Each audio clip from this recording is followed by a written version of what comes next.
What's actually better for humanity, civilization, and the environment? A new car or an old car? Nobody really talks about this.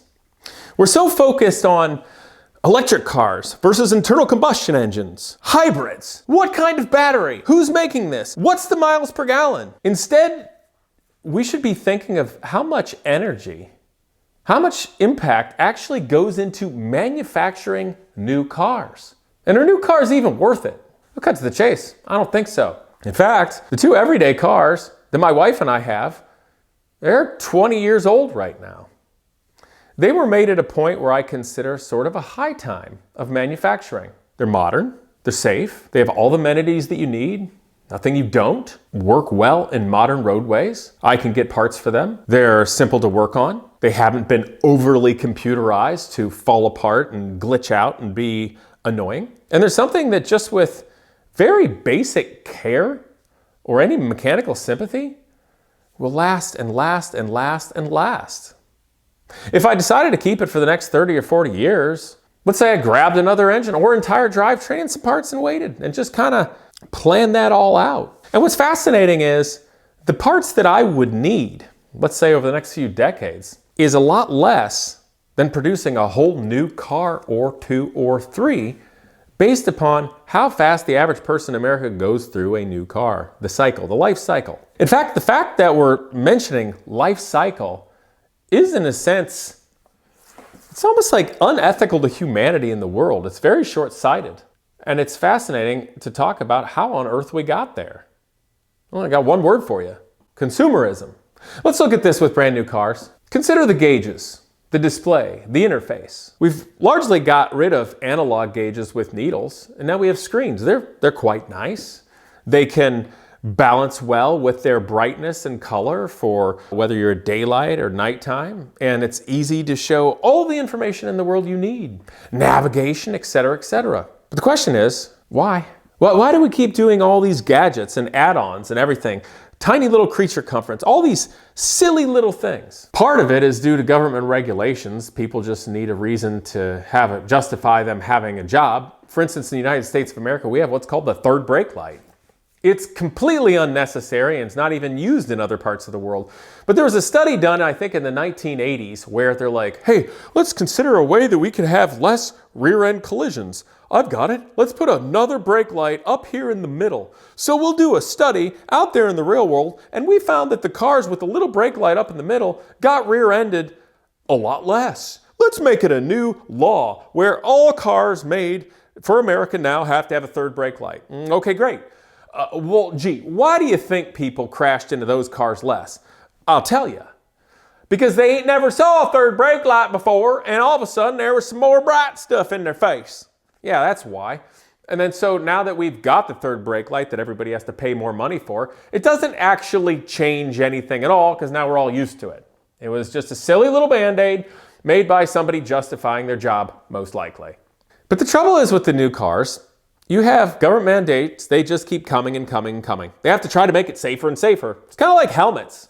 You know, the Snell rating or DOT rating, it changes every 5 years and you got to get a new helmet. Well, material science is only really going to go so far. A helmet can only do so much to protect your head, to where in the last 5 to 15 years, has it really changed that much? I don't think it really has. In fact, we're at a point where helmets, it's like, okay, well, I guess we're buying a new one, even though I've worn this twice and it hasn't seen the light of day and it's perfectly fine still. Same way with cars. But the gadgets and all these new little things and whiz-bangy stuff and everything in it is because they need it like a fishing lure to sell a new car. We still have to sell new cars, new cars, new cars. We got to meet our margin. This is what we do. The entire economy is based upon too big to fail, new car. Well, what's the other byproduct of that beyond just waste in an industry that doesn't need to exist the way it exists? Expense. This crap's getting more and more expensive. It's kind of absurd. The average new car in America, when last I looked, which has been a few years now, was somewhat more expensive than the average person's yearly salary. And that's before taxes taken out and taxes put on top and all that stuff. That's a lot of money. And that's an average car, not even a cool car. The fact that there's all these wild new cars and electrified vehicles and trucks and hybrids and stuff that are 50, 60, 70, 100, $120,000 cars is insane. It's an everyday car. It's not a freaking Ferrari or something, but people are driving this. But then you look at the kind of money people are actually making, you go, I don't think anybody can really afford this. Why do they have it anyway? Well, you know those couple of cars that my wife and I had, they're now 20 years old. Both of them had right around 50,000 miles on them when we purchased them, which is very low mileage given the age. And they were kept up really well. We looked, and I looked carefully to try to find some nice examples. And both of the cars we bought for right about $9,000 a piece. That is less than 1/3 the cost of the average new car in America. And I can also tell you that the cars are far from average. They're a lot nicer than average back then. They're gonna last. Okay, so it's got nice break-in miles on it. And we know the bugs. And because it's older, there's a bunch of people that have had it. And if there's any little deficiency or something that's broken at the car, somebody's already had that problem, written about it on the internet, or made a video, so you know how to fix it, or what to do for preventative maintenance. And there's parts out there, and you can fix it. And if you have half a brain in a toolbox, you can do most of the work yourself. And then you can find a decent mechanic that can do the rest. Maybe it won't cost that much money. Why do it that way?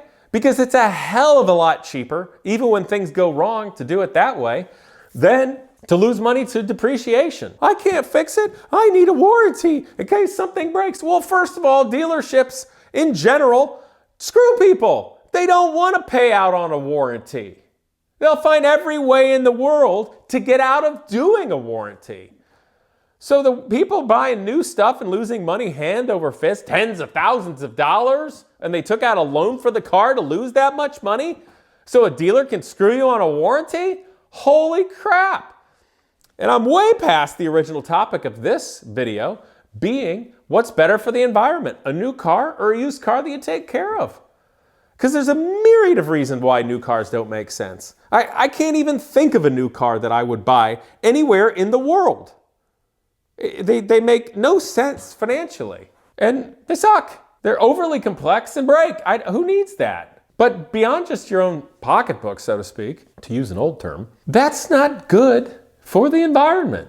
It seems like a pointless industry when you get you're right down to it. Now, I'm sure a lot of you watching work for the automotive industry. You've made a living and you're very proud of it. Awesome. I am too. This is America. Although Detroit could be nicer. Let's be real. Have you ever looked around modern day America when you're driving along?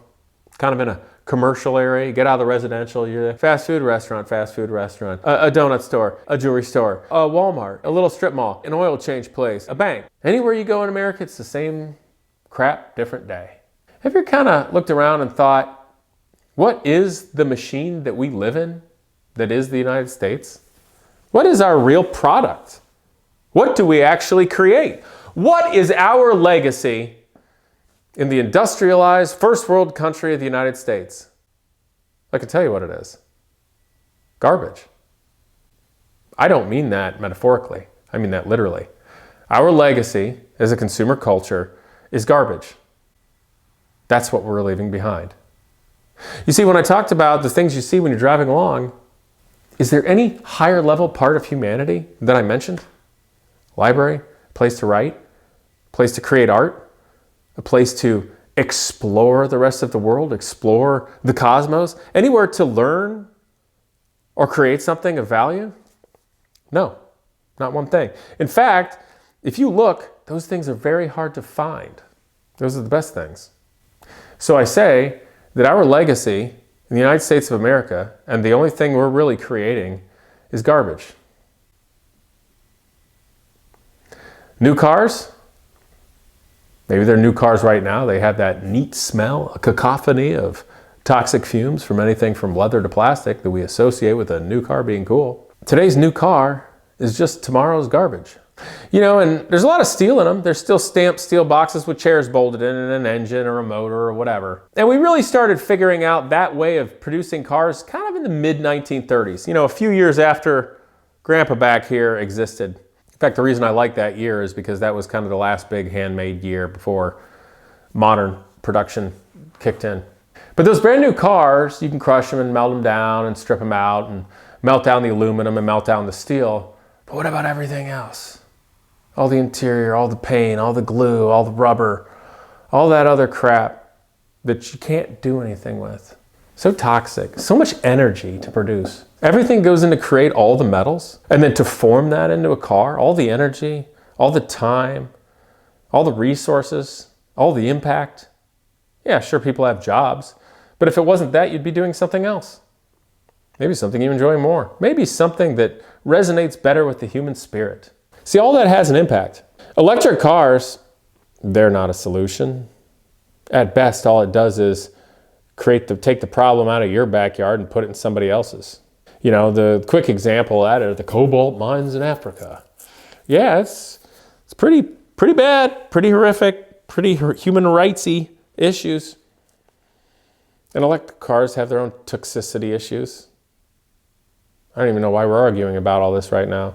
Well, actually I do, and I did something about it. I created my Omega car. So if you're watching this, you can stalk me and find that cool, streamlined looking white car, which I built to be more sustainably recyclable, lower environmental impact, beat my Dodge Viper in acceleration, get over 100 miles to the gallon, non-hybrid. If in the 1950s and early 60s, we were able to create the SR-71 Blackbird to fly over Mach 3 without any of the computers that we have today, and having to set up all kinds of shell companies around the world to get all the titanium out of Russia, which was our adversary, and move money around with the CIA and the government and such, and we can create that back then, yeah, we can create things that are much better for the world right now.